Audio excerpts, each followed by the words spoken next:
क्या वाकई इतिहास को विचारधारा के हिसाब से बनाया जा सकता है?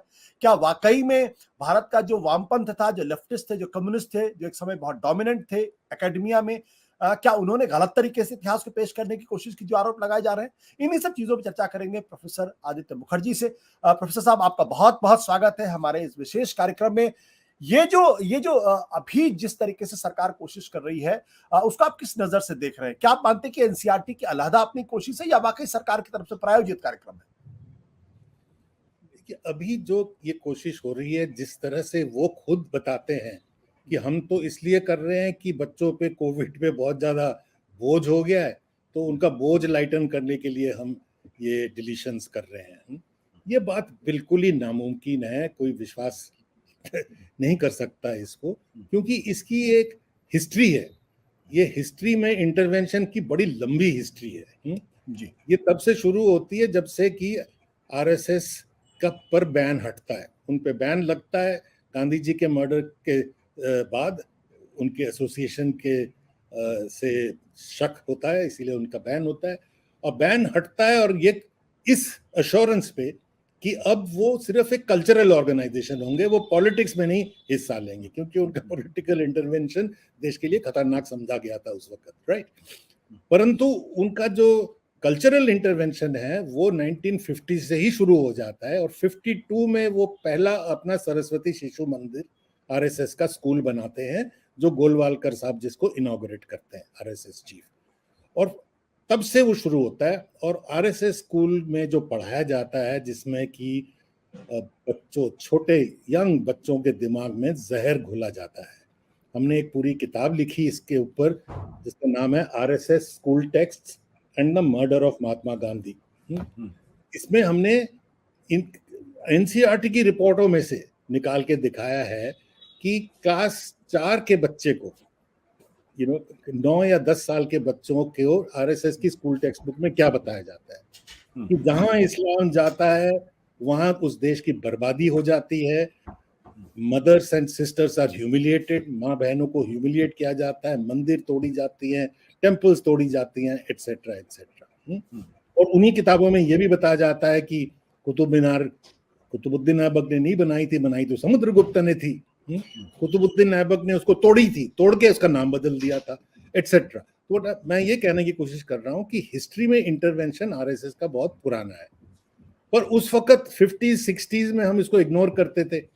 हम भी स्टूडेंट्स थे, कोई ये संघी सोच वालों को कोई हम भाव नहीं देते थे, कोई इसको सोचते थे ये लूनेटिक फ्रिंज है। पर जब संघ के लोग, हम उसको परिवार नहीं कहते, परिवार तो बड़ी अच्छा फीलिंग है, जो लोग एक संघ बनाते हैं with aggression and with violence, मैं उसको परिवार कैसे कह सकता हूँ, हम उसको संघ कंबाइन कहते हैं। जब से वो ये कंबाइन पावर के पास आई, तब से इन्होंने ये कोशिश की कि सिर्फ हमारे स्कूलों में नहीं, जो सरकारी स्कूलों में पढ़ाया जाता है देश भर में, उस करिकुलम में भी हमको इंटरवेंशन करना है। और सबसे पहले वो पावर के पास कब आते हैं? वो आते हैं 1977 में, क्योंकि इमरजेंसी के बाद जब जनता पार्टी पावर में आती है, जनता पार्टी आप जानते हैं कि उसके अंदर बीजेपी, जनसंघ और आरएसएस मर्ज हो गए थे, तो वो पावर के आ गई सेंटर में, उनका हिस्सा तो आया कम से कम थोड़ा बहुत। उन्होंने उसी वक्त कोशिश करी कि जो एग्जिस्टिंग टेक्स्ट बुक्स हैं, जो कि देश के सबसे मशहूर इतिहासकारों से लिखवाया गया था, एनसीईआरटी ने लिखवाया गया था, इस सोच से कि जो कॉलोनियल टेक्स्ट है, जहाँ पे सिखाया जाता है कि हम अंग्रेजी राज के क्या क्या फायदे हैं, वो टेक्स्ट जो कम्युनल टेक्स्ट है उनको हटा के अब एक साइंटिफिक मॉडर्न टेक्स्ट बुक्स लिखे जाए। और बड़े बड़े इतिहासकार ने, रोमिला थापड़ जैसे इतिहासकार, 6ठी कक्षा के लिए किताब लिखी उन्होंने, वर्चुअली फ्री, क्योंकि ये एक इस मनोभावना से कि हमारे बच्चों के, अगली पीढ़ी को एक डिसेंट एजुकेशन मिलनी चाहिए। तो इन्होंने इन किताबों पे पावर में आते इन्होंने कहा जी इनको बैन कर दो। पर 77 में हिंदुस्तान एक दूसरा देश था, ये अब की जैसी बात नहीं थी।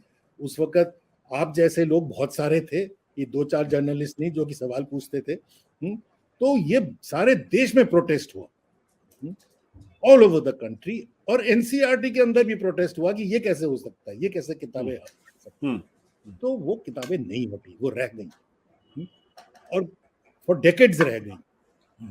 ये तब हटवाने, तब उन पे फिर छेड़खानी हुई जब ये दोबारा पावर में आए। दोबारा कब आए? 1999 2004 में आए। आते ही उन्होंने कहा कि इन किताबों में से, उन्होंने मतलब आरएसएस ने पहले कहा, उन्होंने किताब छापी जिसका नाम ही था कि मार्क्स, मकौले और मदरसा वाले, इनकी हिस्ट्री बदलनी चाहिए। और उसमें उन्होंने कहा कि इन किताबों में, जो कि ये बिपिन चंद्रा, रोमिला थापर, आर एस शर्मा, सतीश चंद्रा की किताबों में से उन्होंने कहा कि डिलीशंस करो। 42 डिलीशंस उन्होंने बताई। कैसी चीज, कैसी डिलीशंस? जैसे आर एस शर्मा, जो कि हमारे बड़े प्रसिद्ध एंशिएंट हिस्ट्री के इतिहासकार हैं, उनकी किताब में जो रेफरेंस एंशिएंट इंडिया में दलित ऑपरेशन का है, वर्चुअल स्लेवरी का है, कहते ये हटा दो, इससे हमारे देश राष्ट्र प्रेम में धक्का पहुंचता है। तो ऐसे ही दूसरी किताबों से उन्होंने डिलीशंस करी और उन्होंने कहा कि भाई पहले तो रिलीजियस लीडर से आप परमिशन लो, तभी आप टेक्स्ट बुक छाप सकते हो। तो इस पे सारे देश में फिर से प्रोटेस्ट हुआ। अभी तक डेमोक्रेसी हमारी थोड़ी काफी अलाइव थी। Editors of newspapers, Vir Sanghvi of Hindustan Times, Dilip Padgaonkar of Times of India. हाँ, तो मतलब मैं I am just naming the newspapers उस जमाने के एज कॉन्ट्रास्टेड टू टुडे। उन्होंने एडिटोरियल लिखा कि ये बहुत गलत हो रहा है। प्रेसिडेंट ऑफ इंडिया नारायण ने कहा गलत हो रहा है, अमर्त्य सेन ने कहा ये गलत हो रहा है।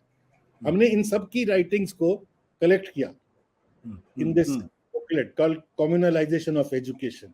हमने एक ग्रुप बनाया, दिल्ली हिस्टोरियंस ग्रुप, और इस ग्रुप ने ये सारे कलेक्ट किए और सो डिलीशंस को भी दिखाया पब्लिक के लिए कि देखिए ये गलत हो रहा है। तो ये रेजिस्टेंस काफी स्ट्रांग था उस वक्त। और ऐसा बाई चांस हुआ कि भाई सरकार भी गिर गई इनकी 2004 में। तो फिर वो ये डिलीशंस हो नहीं पाए। मैं थोड़ा गलती कर रहा हूँ इसमें, डिलीशंस तो वो नहीं कर पाए, पर उन्होंने क्या किया, वो किताबें ही हटा दी। ये आर एस शर्मा से लेके बिपिन चंद्रा की किताबें इन्होंने रिमूव कर दिया। रिमूव करके उन्होंने 2001 या 2 में नई किताबें ले आए, written by authors who were not, some were unknown and some were not as well known, let me put it like that to be kind। तो जब वो किताबें छपी तो इंडियन हिस्ट्री कांग्रेस ने कहा कि भाई इन किताबों को जरा देखो तो सही। तो उन्होंने एक कमेटी बनाई जिसमें प्रोफेसर इरफान हबीब, प्रोफेसर सुवीरा जायसवाल और मुझे कहा गया कि आप एंशिएंट, मिडिवल और मॉडर्न की किताबों को देखिए। तो हमने उनको देखा, तो उसमें इतनी गलतियां और इतना संग कंबाइन का इन्फ्लुएंस था कि हमें लगा कि उनका प्रोपेगेंडा ही उन्होंने किताबें लिख दी। तो हमको फिर एक रिपोर्ट लिखनी पड़ी, ये report, index of errors and in the new NCERT text books. उसमें बेसिक नतीजा यही था कि इसमें गलतियां बहुत ज्यादा है, एक तो इनकॉम्पिटेंट है और दूसरा इसमें कम्युनल बायस बहुत ज्यादा है, ये किताबें नहीं होनी चाहिए। तो नतीजा ये हुआ कि ये किताबें देयरफॉर हटा दी गई। हटा दी तब गई जब ये सरकार गिरी 2004 में। मैं अभी वर्तमान में आ रहा हूँ 2 मिनट के अंदर। 2004 में वो किताबें हटाई गई, अब नई किताबें लिखवाई गई। ये बड़ा इंपॉर्टेंट पॉइंट है। लोग ये जो दक्षिणपंथी वाले वो अटैक करते हैं ये कह के कि भाई ये मार्क्सिस्ट, बिपिन चंद्रा, रोमिला थापर की किताबें लिखी गई हैं। उन किताबों पे अटैक नहीं हो रहा क्योंकि वो किताब तो हटा ही चुके थे ये। अब नई किताबें लिखवाई गई जिनको अब खास करके कोशिश किया गया कि इस किस्म का अटैक ना हो, कि एक कमिटी ऑफ हिस्टोरियंस लिखें। जैसे हिस्ट्री की कमिटी बनाई गई जिसके जो कन्वीनर थे वो कलकत्ता यूनिवर्सिटी के हरि वासुदेवन, रशियन हिस्ट्री के एक्सपर्ट थे, उनको लगाया गया। और कई यूनिवर्सिटी से, जेएनयू से, दिल्ली यूनिवर्सिटी, कई जगह से लोगों ने चैप्टर्स लिखे उसमें। वैसे ही पॉलिटिकल साइंस की किताबों को भी एक ग्रुप ने लिखा, योगेंद्र यादव उसको देख रहे थे, सुभाष पलसीकर में उसने लिखा, मतलब कोई कांग्रेसी नहीं थे उसमें। they chose people who, जो कि उस वक्त सबसे ज्यादा कॉम्पिटेंट माने जाते थे। अब जो ये आप डिलीशंस देख रहे हो वो इन किताबों में से हो रहा है। ये किताबें भी इनको पसंद नहीं है।